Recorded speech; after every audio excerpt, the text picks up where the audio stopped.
அஸ்ஸலாமு அலைக்கும் வரஹ்மத்துல்லாஹி வரகாத்துஹு. அன்பானவர்களே, நான் கிண்ணியா பீச்சுக்கு சென்றிருந்தேன். அந்த நேரத்தில் எனக்கு காண கிடைத்தது. பாருங்க எப்படி இருக்கு கிண்ணியா பீச்.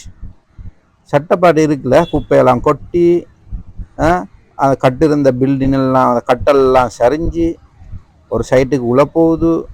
அது எப்போ விழுந்து இல்லை, கீழே விழுந்துடும். குப்பையெல்லாம் அப்படியே இருக்குது. நகரசபை என்ன செஞ்சுட்டு இருக்குது ஒன்றும் விளக்கம் இல்லை. பாருங்க என்ன மாதிரி குப்பை இது. ஆக்கள் இங்கே எப்படி உட்கார்ந்து காத்தோட்டம், நம்ம காற்று வாங்கணும், கடற்கரை ஒருத்துக்கு போகணும், எப்படி விரும்பி வார. இங்கே பாருங்க என்ன மாதிரி இப்படி அறிகிற. நகரசபை என்ன செஞ்சு கொண்டு இருக்கு?